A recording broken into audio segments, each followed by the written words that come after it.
Bonjour et bienvenue à l'atelier de Jean-Luc Rabanel. Donc aujourd'hui je vais vous présenter un de mes collaborateurs, Vitamix.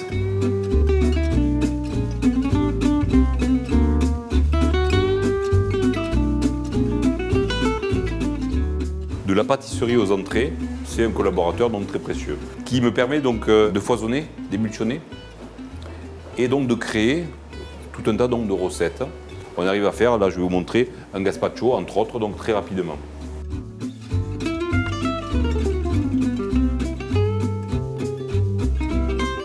Gazpacho donc de tomates de variété ancienne.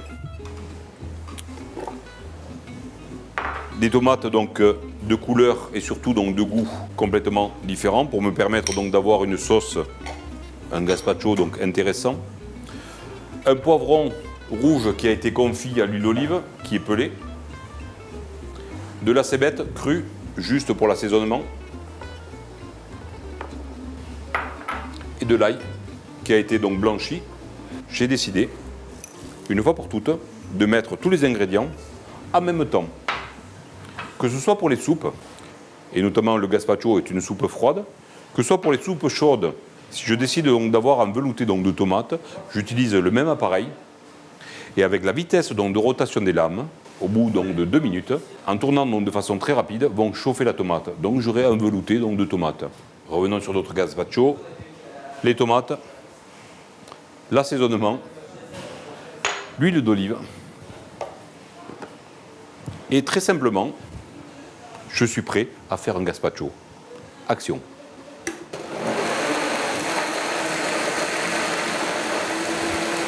Avec la vitesse de rotation des lames, le gazpacho est déjà fini.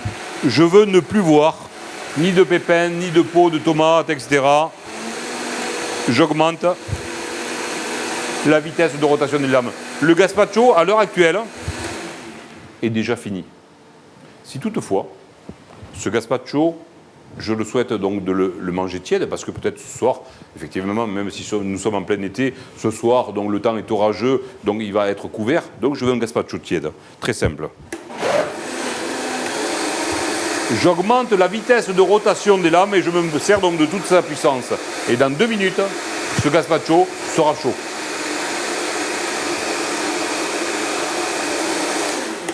Bien évidemment que ce Vitamix est une aide précieuse donc, dans ma cuisine, ça vous l'avez compris. Il reste quand même donc, le geste donc, du cuisinier ou de la cuisinière. Et le geste ultime est très simple, c'est juste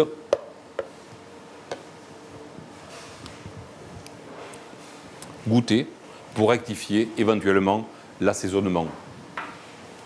Déjà le goût et la texture et la matière me paraissent absolument donc, parfaites. Je vais rajouter un petit peu donc, de fleur de sel pour finir l'assaisonnement. Bien évidemment, un de mes alliés, le piment d'Espelette, pour amener un petit peu donc, de rondeur et de volume sur cette recette. Et il me suffit donc de diminuer de la vitesse, juste pour mélanger. Je vérifie que tout soit bien mélangé et que je n'ai pas donc, de morceaux de tomates, de pépins, etc. grâce au bras. Mon gazpacho est fini.